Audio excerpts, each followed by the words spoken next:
श्रीमद् भागवतम स्कंद 10 परम पुरुषार्थ अध्याय 38 वृंदावन में अक्रूर का आगमन।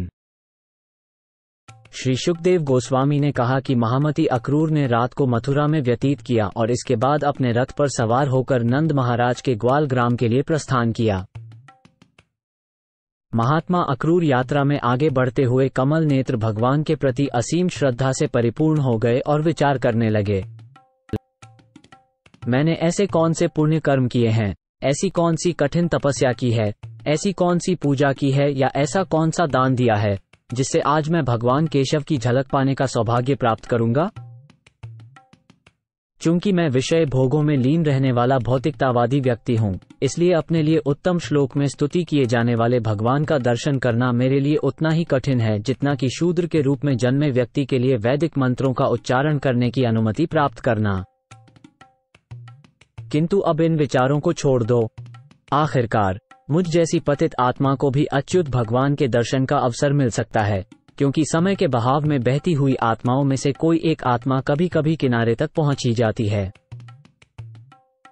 आज मेरे सारे पापों का नाश हो गया है और मेरा जन्म सफल हो गया है, क्योंकि मैं भगवान के उन चरण कमलों को प्रणाम करूंगा जिनका ध्यान बड़े बड़े योगी भी करते हैं।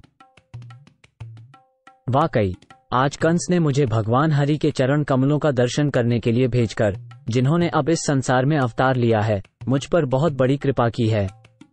केवल उनके पैर के नाखूनों के तेज से अतीत में कई आत्माओं ने भौतिक अस्तित्व के दुर्गम अंधकार को पार कर लिया है और मुक्ति प्राप्त की है। उनके चरण कमलों की पूजा ब्रह्मा, शिव और अन्य सभी देवताओं, लक्ष्मी जी और महान ऋषियों और वैष्णवों द्वारा की जाती है।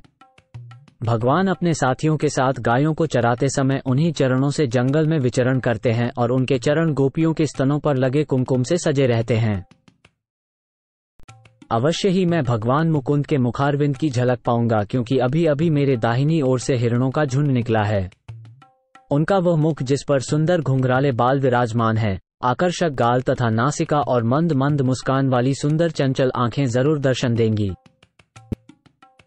मैं सर्वोच्च भगवान विष्णु के दर्शन करने जा रहा हूँ, जो समस्त सौंदर्य के आगार हैं, जिन्होंने अपनी इच्छा से पृथ्वी का भार उतारने के लिए मानव रूप धारण किया है। इससे कोई इनकार नहीं कर सकता कि मेरी आंखों को अपने अस्तित्व की सिद्धि प्राप्त हो जाएगी। वे भौतिक कार्य कारण के साक्षी हैं, परंतु उनसे अलग हैं। वे अपनी आंतरिक शक्ति से पृथकता और भ्रम के अंधेरे को दूर करते हैं। जब वे अपनी भौतिक सृष्टि शक्ति पर नजर डालते हैं तो इस दुनिया के जीव प्रकट होते हैं, और ये जीव अपने प्राण वायु, इंद्रियों और बुद्धि के कार्यों में उन्हें अप्रत्यक्ष रूप से महसूस करते हैं। भगवान के गुण, कर्म और अवतार सभी पापों को नष्ट कर देते हैं और समस्त सौभाग्य को जन्म देते हैं। इन तीनों का वर्णन करने वाले शब्द दुनिया को जीवन देते हैं, इसे सुशोभित करते हैं और इसे शुद्ध करते हैं। दूसरी ओर भगवान की महिमा से रहित शब्द एक लाश को सजाने जैसा है। वही भगवान सातवत वंश में अवतरित हुए हैं ताकि प्रमुख देवताओं को प्रसन्न किया जा सके, जो उनके द्वारा बनाए गए धर्म के नियमों का पालन करते हैं। वे वृंदावन में रहकर अपनी कीर्ति का विस्तार करते हैं, जिसकी महिमा देवता गाते हैं और जो सभी के लिए शुभ होती है। आज मैं निश्चय ही उनका दर्शन करूंगा, जो महात्माओं के लक्ष्य और आध्यात्मिक गुरु हैं। उन्हें देखकर सभी नेत्रवानों को हर्ष होता है, क्योंकि वे ब्रह्मांड के सच्चे सौंदर्य हैं। वास्तव में उनका साकार रूप लक्ष्मी जी द्वारा वांछित आश्रय है। अब मेरे जीवन की सभी सुबहें शुभ हो गई हैं। तब मैं अपने रथ से तुरंत उतरूंगा और कृष्ण और बलराम, भगवान के परम व्यक्तित्वों के चरण कमलों पर झुक जाऊंगा।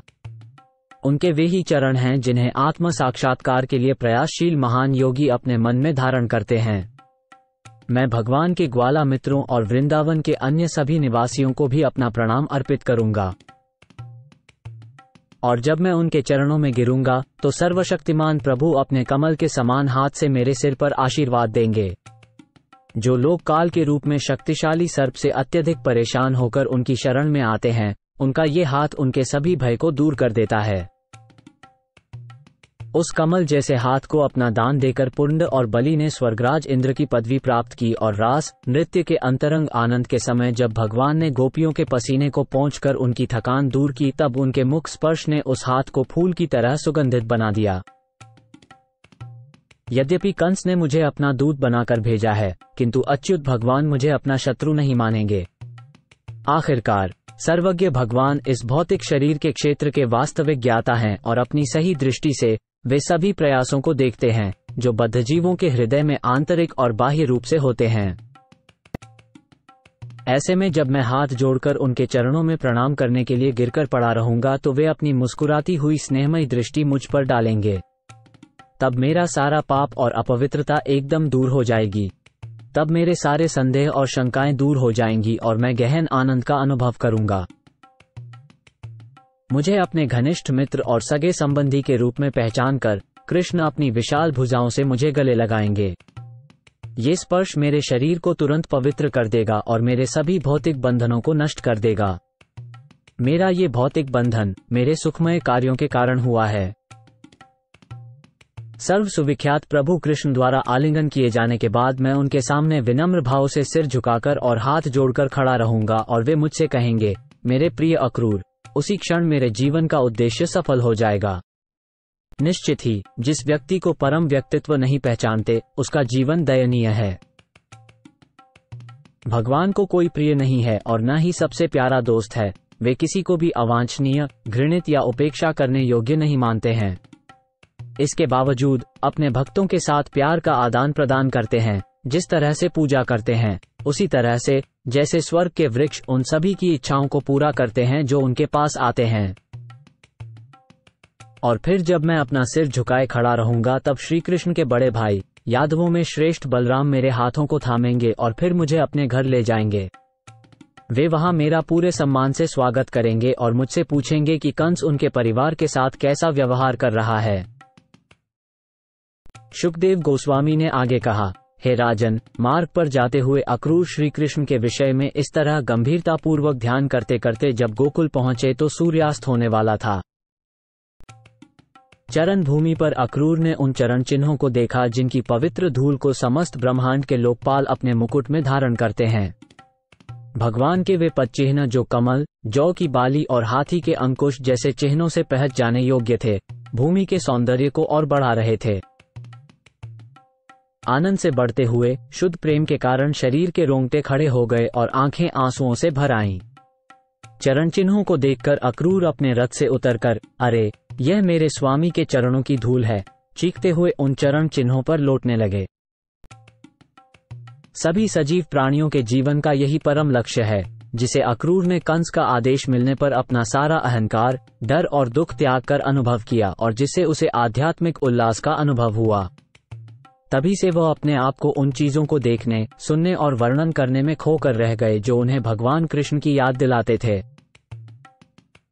तब अक्रूर ने कृष्ण और बलराम को व्रज गांव में गायों को दूध देने के लिए जाते हुए देखा। कृष्ण ने पीले और बलराम ने नीले वस्त्रों को पहना था। उनकी आंखें शरद ऋतु के कमलों की तरह थीं। दोनों ही बलशाली युवाओं में से एक का रंग सांवला और दूसरे का रंग गोरा था, जो मां लक्ष्मी के आश्रय हैं। अच्छी विशेषताओं वाले चेहरे के साथ वे सभी व्यक्तियों में सबसे सुंदर थे। वे युवा हाथियों के चाल से चल रहे थे और दयालु मुस्कान के साथ चारों ओर देख रहे थे।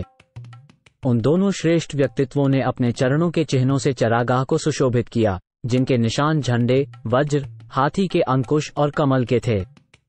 दोनों भगवान, जिनके लीलाएं बहुत ही उदार और आकर्षक हैं, एक मणि जड़ित हार और फूलों की माला से अलंकृत थे। शुभ और सुगंधित पदार्थों से अभिषेक किया गया था, अभी अभी स्नान किया था और साफ सुथरे वस्त्र पहने थे। वे आदि महापुरुष थे और ब्रह्मांडों के मूल कारण थे, जिन्होंने अब पृथ्वी के कल्याण के लिए केशव और बलराम के रूप में अवतार लिया था। हे राजा परीक्षित, वे दोनों दो सोने से बने पर्वतों के समान लग रहे थे, जिनमें से एक पन्ना था और दूसरा चांदी का था, क्योंकि वे अपने तेज से सभी दिशाओं में आकाश के अंधकार को दूर कर रहे थे।